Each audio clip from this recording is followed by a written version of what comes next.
is the Last Stand Podcast. And here's your host, Brian Custer. That's right. It is the LSP. I am Brian Custer, where we bring you unfiltered, straight talk from some of the biggest names in sports and entertainment. And our guest today was one of the biggest hires in the National Football League in the offseason. He is the new head coach of the Carolina Panthers. Matt Rhule joins us here on the Last Stand Podcast. Coach, how are you? How's the family? Welcome to the Last Stand. Well, I'm happy to be on with you, man. And we're doing well. I'm upstairs in my makeshift new office, getting some work done, and excited to talk a little bit of sports with you. Yeah, well, let's start with a little football, because you're new head football coach. How do you build a team? How do you build camaraderie when you've had to do virtually everything virtual and may not get on the field with your team until training camp? I mean, it's definitely a challenge. I think we've tried to really focus on, hey, what things can we do really well right now? I think, virtually we can really try to learn our offensive and defensive and special teams system. We can try to get everyone on the same page in terms of philosophy and all those things. Be really proficient teachers. And then hopefully along the way, if we're doing a really good job of that and guys are interacting and having good questions, they learn to listen to each other and talk to each other, and hopefully we build some camaraderie that way. But I do think, to your point, we have to do a great job in training camp of getting to know each other on a much deeper level, because we're not around each other. I've probably met 20 of the 90 guys on our roster right now. Wow. And that's unheard of. And so, but you know what? I think one of the hardest things in year one for any football program, high school, college, pro, is to get everyone on the same page, to have guys really know the system where they can play like clear-minded. And so I'm trying to take advantage of this time and telling our guys, like, there are no wasted days. There are no throwaway days when we have to take advantage of every 2-hour meeting we have to try to get our guys as comfortable with the way we do things as possible. So then on top of all of that, how do you build trust? How do you build a brotherhood, especially in the locker room, when it seems like our country right now is embroiled in racial and social strife? Well, I think that's a really important question. So I think for anybody, how do you build brotherhood? How do you build trust? I think the first thing is to talk and to listen to each other. I said to the team the other day, like, you look around our country right now, you look at people in the streets protesting right now. Everyone, they want their voice to be heard. They have something that they want to say and they want to be heard. And so often in life, we all say what we think, but we don't really listen to anybody. And so I think, if anything, this virtual medium, it's improved our ability to listen to people. So often when we're right next to each other, we're looking at our phones, and now the people we want to talk to are on our phones. And so I think talking about football with each other, but I think our coaches have done a great job of talking about real life issues, going back to, dealing with, coronavirus, dealing with the impacts on our family, the anxieties we all feel about keeping our family safe and, making sure we do a good job. And so just trying to make sure that we're constantly talking about the things that we feel and know, and then also listening to each other. And so, I think that brotherhood and trust, at the end of the day, we talk a lot about trust, and, trust comes from when you know what's going to happen. When you can not just anticipate or think that someone's going to do something, when you know what someone's going to do.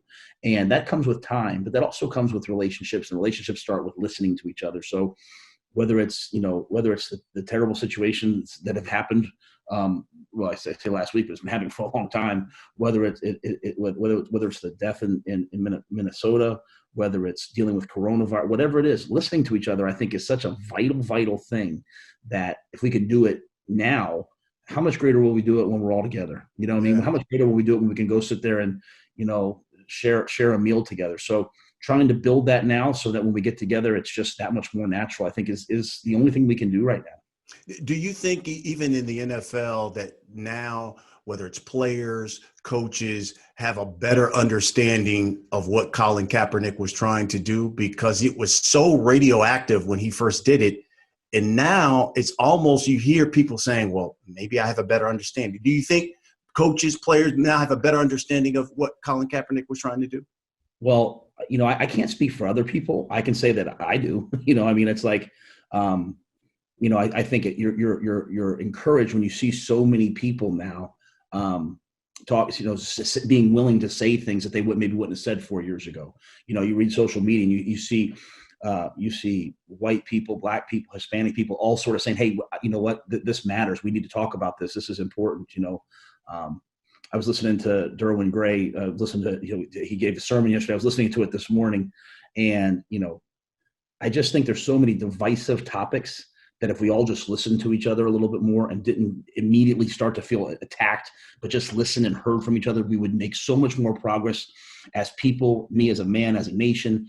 And I think people now can sit there and say, okay, I understand what people are trying to say to me. So it's hard. It's like, just as a man, right? Like I'm trying to explain things to my kids right now. I'm trying to say, and it's like, I want my kids to listen. I want them to hear other people when they're in pain, when other people are saying, hey, there's something wrong. And so I can't speak for anybody else, but I know that I'm certainly trying to be a better person today than I was, a week ago in terms of who I am in this society and how I see things and listening to other people. Like the thought of like the fear of letting my kid, I was talking to some of the players and like one of our players said to me, like, I have sons and I'm afraid to let them go out sometimes. Like that's terrifying to me. And I don't feel that. Right. So it's like, I can't say I understand. I can just listen to somebody. And I'm probably rambling, but it's just such a crucial topic. It's and I'm not even saying about race relations. I mean, that's like, I'm just talking about listening to it. If we just had the empathy to understand where other people are coming from by listening to them, we would get so much further along as people. And so that's what I'm trying to do right now. I'm trying to listen to all people and, not just have an opinion. We all have opinions. Like, why don't I listen to someone who's really going through it and understand where they're coming from? And that's what I'm trying to do with the team as well, Yeah, love that.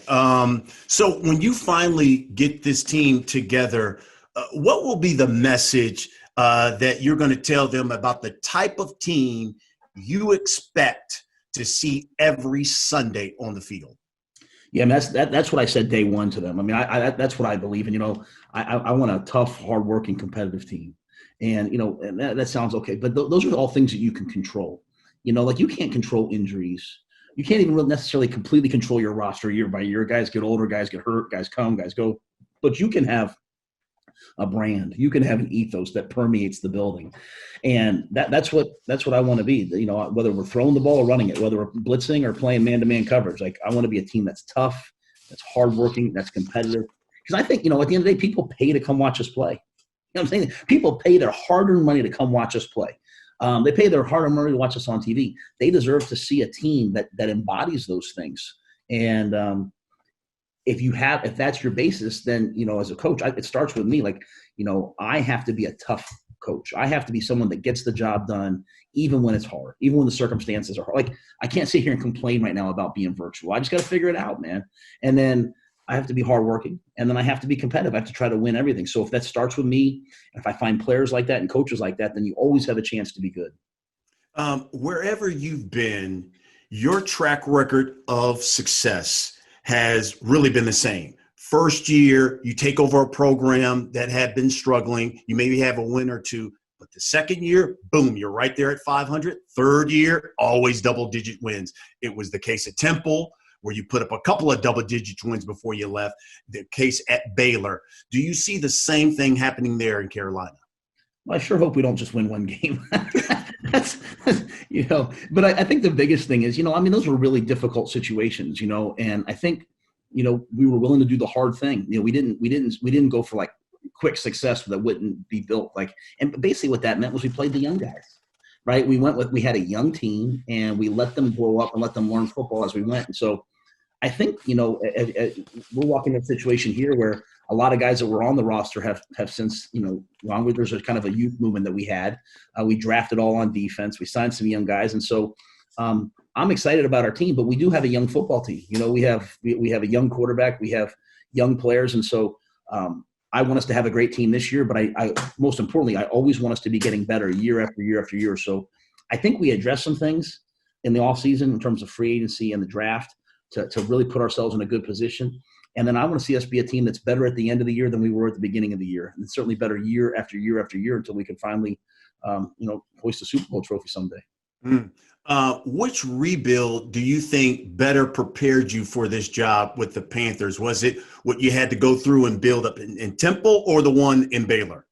Baylor was one of the hardest things. Temple was, we kind of moving up in conferences, like we figured it out there, but Baylor, no one can ever understand unless you're on the inside what it was like that first year. And I think the hard thing was, I had to really, and I say our staff, the guys that were there, we had to really ignore all the outside noise, because it wasn't just taking over a program that was in scandal. It wasn't just, hey, we lost 47 players. It wasn't just all those things. It was also we were changing the style of football. And there were a lot of people that were, really loyal to the previous staff, or that really thought, hey, you should be playing football this way. We can only win at Baylor. And so we were doing really unpopular things. We would get in the I formation now and again. We weren't going hyper fast. And so Temple was easy because we were kind of in a vacuum, but Baylor was hard because we took over a bowl team and won one game. It was really hard because they were saying, why are they doing this? Why are they doing that? But to go from 1-11 to 11-1, in terms of the regular season in 3 years, I mean, you had to just put the blinders on, do what you think is right, and know that you're going to do some really unpopular things. And, I think that, when you walk into an NFL market, you're out there. You're going to have to hear the good and hear the bad. And I think that really toughened my skin at Baylor, where I was just going to do what I thought was right, and eventually hope that it proved out to be correct. Well, it's every decision it seemed like you made there at Baylor certainly was the right one, the way you turned that program around. Now you come here to Carolina, and then right away, I mean, you've got to make a big decision. You had to make a decision at quarterback. So you have Cam Newton, a former first overall pick, former league MVP. He was the face of the franchise, and you guys release him. You bring in Teddy Bridgewater, who's had some injury concerns of his own, but has battled back. Why was Teddy a better option over Cam? Yeah, I don't even want to say, I wouldn't even compare them. I mean, Cam had done many, many great things, and sorry, you can hear my kids yelling in the back. Keep holding on to, please be quiet. I'm so sorry. Online school's out, so they're all running. Daddy. But no, I mean, Cam was a great player here for a long time. Will have a great future. I just think for me, after that decision was made, hey, it's best to move on for just the organization. Teddy was just a natural fit for us. He's really excelled in this system. I mean, Joe Brady, our offensive coordinator, he spent some time with him in New Orleans. So, you could look on tape and see him doing the things that we do in our offense. It was just a natural fit. And then just who he is as a person. I coached against him way back at Temple, just everywhere he's been. I just think he's just a natural winner and someone that people gravitate to. So for me, the most important person in the organization, is my starting quarterback. He has to be someone who embodies what I believe in. When I was at Temple, we won because P.J. Walker was a great quarterback and a great teammate. At Baylor, we won because Charlie Brewer was a great quarterback and a great teammate. Very little about me and way more to do with them. And so Teddy, to me, is a guy who loves football, but he also loves people. And I think, he's going to bring that tough, hardworking, competitive brand that we talked about. I can talk about it. He'll bring it to life. And so great scheme fit for us, but at the same time, also a great, cultural fit. He's just such a good leader. Are you surprised that Cam Newton hasn't been signed yet? I don't even know in terms of that. I think Cam's going to have a great future. I think what will probably happen with him and even some other unsigned players is, as we get into the season, as someone loses somebody and needs a starting quarterback, just knowing Cam the way he's working to get healthy and get back, I'm sure he's going to be out there front and center here soon. Another decision you guys made, Christian McCaffrey, now highest paid running back in the National Football League. Is that Carolina saying, A, we got the best running back in the league, B, you're the face of our franchise now? I think it's just about who he is as a player. I never want to put undue pressure on guys like, hey, we're going to do this, and it means you have to be, X, Y, and Z. I just think he's just a transformational player. And I think our vision for him, we're not giving him that contract based upon what he's done, which that might sound weird. It's about what we think he can do for us moving forward. He's 23 years old, and to me, he's a guy that we really think can be a weapon used all throughout the field. So we'll use him way differently than they used him before. And so I think that long-term contract, that long-term vision, we know the way he takes care of himself. We know the way that he prepares. We know the way that he does things. So I think his best football is ahead of him, and so we're giving him a contract that says that. And at the same time, he like Teddy, he stands for everything that we stand for. I mean, he's all about preparation, all about football, not about the show. He's about the game. And I think that those things really matter. And, I know every week as we go to whoever we play, no matter what the weather is, no matter what the score is, no matter what our record is, I know that he's going to show up and play. And that's a really important thing when you're trying to build a brand. Another player that you brought in, you coached at Temple, and Robbie Anderson, he left the Jets, came to Carolina. And I know when he left New York, he says, quote, "I want to be the best receiver in the league." Did you bring him there to Carolina to be your number one receiver? Well, I think we feel really good about DJ Moore and Curtis Samuel. I'm going to make sure I say that first. I mean, I think, Curtis is somebody that we feel like can be another like positionless player like Christian, that we can play him all over the field. And DJ, I think, is ready to step up and be that go-to guy. I mean, has had some success. But I think just Robbie just gives us an explosive factor, that we feel like we need and we want. And, when I coached him, I don't know if I've ever had, he's as competitive a guy as I've ever had.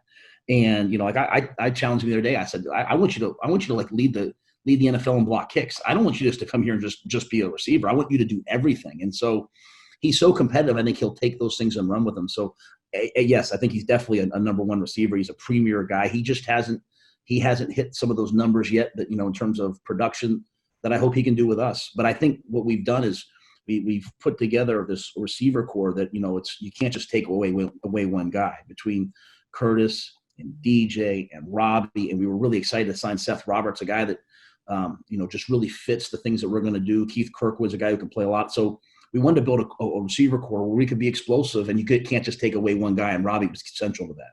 And conversely, I want to tell Jet fans, what are they getting in Denzel Mims? Well, I mean, it's hard to find guys that are 6'3", 215 and run 4.38. When he ran 4.3 at the combine, everyone kind of looked at me and I was like, I told you. I mean, he can just flat run. And we were we were a pro style mindset in terms of the things that we asked him to do in terms of learning football. He learns football, but I grew up in that area, and I know one thing about Jets fans. They want toughness. They want someone that's going to compete.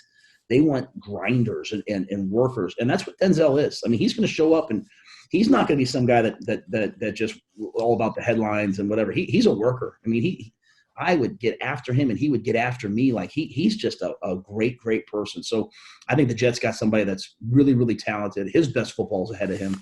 And you know what? He's going to grind and work and be the type of guy that people could, lunch pill guy that people could feel good about.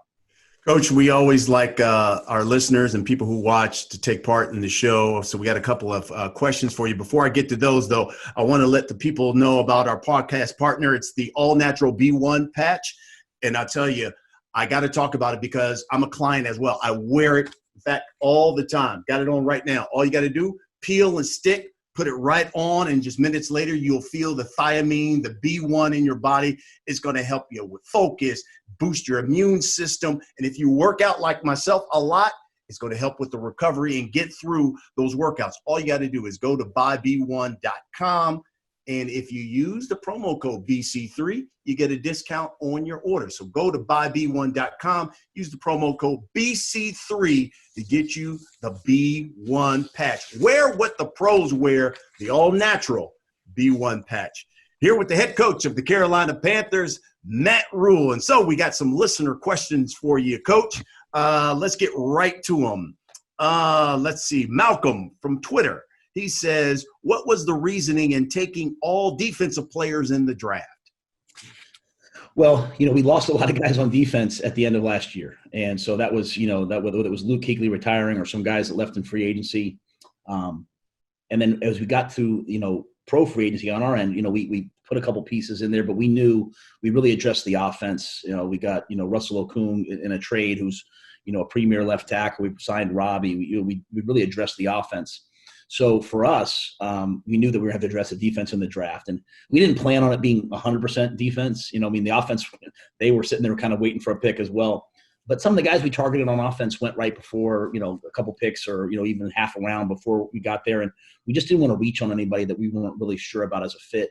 And I think we felt like some guys fell to us on defense that we were really excited about. We were able to get Kenny Robinson out of the XFL. I think we're the only team that, drafted a guy out of the XFL. So just found some guys that we felt really fit. It wasn't planned that way. We thought it would be heavy defense, but it just ended up working out that way. And, in a year of firsts, we were the first to do that as well. So it was pretty cool. Bo on Facebook asks, if the season starts today, who would be your starting quarterback and why? I'm one of those hard-headed coaches. I always have a hard time saying, hey, this guy's the starter, that guy's the starter. But, because I love competition so much. But that being said, we made a big-time commitment to Teddy. And obviously seeing him go 5-0 last year, knowing that, he's fully healed from that knee. So, we've made a commitment to him to come in. And I'm excited about Will Grier. I see him work all the time. We signed P.J. Walker, who was dynamic in the XFL last year. So really like our quarterback room, but really feel good about Teddy. And, it's his time now to be the franchise quarterback somewhere. And I'm excited about what he does. Lastly here, Alex on Twitter said the NBA coaches have come together as a group to bring about change. Has there been any talk among NFL coaches? In terms of racial, I assume so. Mm-hmm. I haven't had any conversations with any NFL coaches. I know I certainly talked to Mr. Tepper and Marty and the people within our organization. So I think one of the best ways to do anything in life, in my opinion, is to start at home. Start with where you are. Start with yourself. So, me as a husband and a father in this house here, making sure that any change starts here, right? And then in my business life, and then my professional life in terms of coaching, starting with the Panthers organization. And so, I think that's really where I'm focused is, hey, what can I do? Instead of me telling everyone, hey, you should be doing this and you should be doing that, what can I do? And I know Mr. Tepper obviously feels the same way. All right, Coach, it's time for the last segment of this program. We call it The Last Stand. I'm going to ask you a series of questions, Matt Rhule. I need the first thing that comes to your mind. You ready? Yes, sir. Okay, here we go. First question.